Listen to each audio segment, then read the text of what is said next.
नमस्कार दोस्तों, क्यूकी न्यूज पर आपका स्वागत है। तो दोस्तों, हल्के लड़ाकू विमान तेजस को बनाने के बाद और भारतीय वायुसेना में शामिल करने के बाद हमारे लिए अगला लक्ष्य था कि हम तेजस से ज्यादा ताकतवर और अगली पीढ़ी के लड़ाकू विमानों का निर्माण करें, ताकि हमारे पास लड़ाकू विमानों की देसी श्रृंखला बनाई जाए, जिससे कि हमें किसी भी तरीके से बाहरी देशों पर निर्भर न रहना पड़े।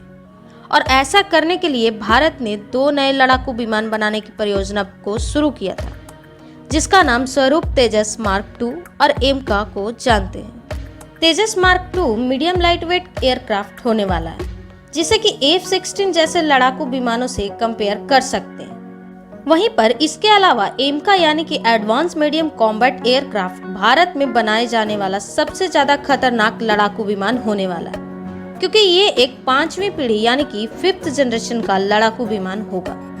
और आपको बताते चलो कि मौजूदा समय में केवल 3 ही ऐसे देश हैं जिनके पास 5वीं पीढ़ी का लड़ाकू विमान है।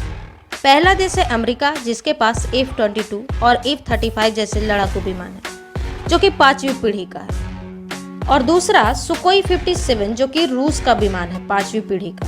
और तीसरा चीन है, जिसके पास चेंगडू J-20 विमान है, जो कि चीन की 5वीं पीढ़ी का बताता है। हालांकि J-20 के क्षमता के ऊपर यानी कि स्टील्थ कैपेसिटी के ऊपर अक्सर सवाल उठाए जाते हैं, लेकिन फिर भी हम लोग ये मान के चलते हैं कि इन दिनों 3 देशों के पास 5वीं पीढ़ी के लड़ाकू विमान मौजूद है।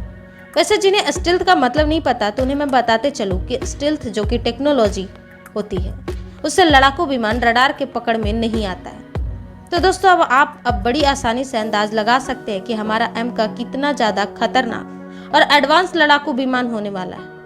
यहाँ पर एक रिपोर्ट भी निकलकर सामने आई थी कि हमारा एमका एक 5वीं पीढ़ी का लड़ाकू विमान नहीं, बल्कि 5.5 जनरेशन का लड़ाकू विमान होने वाला है, जिसके अंदर काफी सारा एडवांस आर्टिफिशियल इंटेलिजेंस टेक्नोलॉजी को भी इस्तेमाल किया गया है, जो कि हमारे एमका को विश्व में मौजूद कुछ सबसे ज्यादा खतरनाक और विनाशकारी लड़ाकू विमानों की श्रेणी में लाकर खड़ा कर देगा। वहीं पर हर भारतीय बड़ी ही बेसब्री से इंतजार कर रहा है कि एमका की पहली झलक देख सके और जल्दी से जल्द एमका को भारतीय वायुसेना में शामिल कर लिया जाए, ताकि हमारी वायुसेना विश्व में कुछ सबसे ज्यादा शक्तिशाली वायुसेनाओं की श्रेणी में आकर खड़ी हो जाए। और दोस्तों, एमका से ही जुड़ी बहुत बड़ी खबर निकलकर सामने आ रही है, और ये खबर एमका के टाइटेनियम बल्कहेड को बनाने का काम शुरू कर दिया गया है, इसको लेकर के है।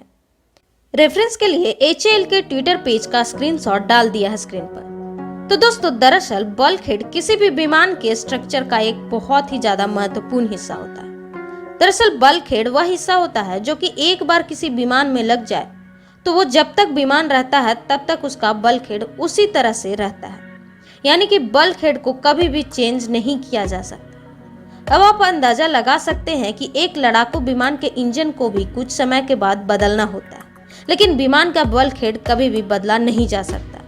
विमान के बल्कहेड को टाइटेनियम एलॉय से बनाया जाता है, जो कि बहुत ही मजबूत धातु होती है। क्योंकि बल्कहेड विमान का इतना ज्यादा महत्वपूर्ण हिस्सा है, इसलिए एक बल्कहेड को बनाने के बाद ही जमीन पर उसके अच्छे से जांचा जाता है और कई अलग अलग तरीकों से सुरक्षा प्रक्रिया से गुजारा जाता है, ये पता करने के लिए कि बल्कहेड की मजबूती अच्छी है कि नहीं। वहीं पर इस समय एमका के प्रोटोटाइप को बनाने का काम पूरी तेजी से चल रहा है, और हम लोग उम्मीद कर रहे हैं कि 2024 से लेकर 2026 के बीच में एमका की पहली उड़ान को सक्सेसफुली कर दिया जाएगा, जिसके बाद एमका को भारतीय वायुसेना में 2030 तक शामिल करने की योजना बनाई जा रही है। ये लड़ाकू विमान भारतीय वायुसेना के लिए क्यों इतना महत्वपूर्ण है, इसको हम ऐसे समझ सकते हैं कि एक बार एक एमका भारतीय वायुसेना में अच्छे खासे संख्या में शामिल हो जाता है तो चीन और पाकिस्तान की वायुसेना भारत के आगे लगभग पूरी तरह से बेकार हो जाएगी, क्योंकि पाकिस्तान के पास ऐसा कोई भी लड़ाकू विमान मौजूद नहीं है जो कि भारत के एमका को टक्कर दे सके। हमारा सुकोई ही पाकिस्तान को इतना नुकसान पहुंचा देता है, वहीं पर मिराज जैसे विमान से बालाकोट जैसे एयर स्ट्राइक को अंजाम दे देते हैं। तो आप अंदाजा लगा सकते हैं कि एक बार भारतीय वायुसेना के पास अगर एमका जैसा 5.5 पीढ़ी का लड़ाकू विमान आ गया तो भारतीय वायुसेना कितनी ज्यादा शक्तिशाली बन जाएगी। वहीं पर एमका और तेजस मार्क के अलावा भारत अपनी नौसेना का एक डैग बेस्ड लड़ाकू विमान को भी बना रहा है। भारतीय नौसेना के प्रमुख ने खुद ही ये कहा है कि राफेल और F-15 को मात्र कुछ समय के लिए भारतीय नौसेना में शामिल होने वाले हैं, क्योंकि भविष्य में हम लोग अपने स्वदेशी विमान का ही इस्तेमाल करेंगे। और ऐसे ही एडवांस लड़ाकू विमानों को बनाने के साथ ही भारत अपने मंशा को साफ कर चुका है कि हम लोग हमारी रक्षा जरूरतों के लिए किसी भी बाहरी देश पर अब निर्भर ज्यादा दिन तक नहीं रहने वाले। दोस्तों, एमका को लेकर पिछले 2-3 महीनों से काफी खबरें आ रही है, जिससे ये साफ पता लगता है कि भारत इस प्रोजेक्ट पर पूरी तरह से जुड़ चुका है और वो दिन दूर नहीं जब भारत डिफेंस के मामले में पूरी तरह से आत्मनिर्भर बन जाएगा। तो दोस्तों, इस वीडियो में बस इतना ही। बाकी आपका क्या मानना है इस रिपोर्ट के बारे में हमें कमेंट करके जरूर बताएं और चैनल को सब्सक्राइब करना ना भूलें। धन्यवाद।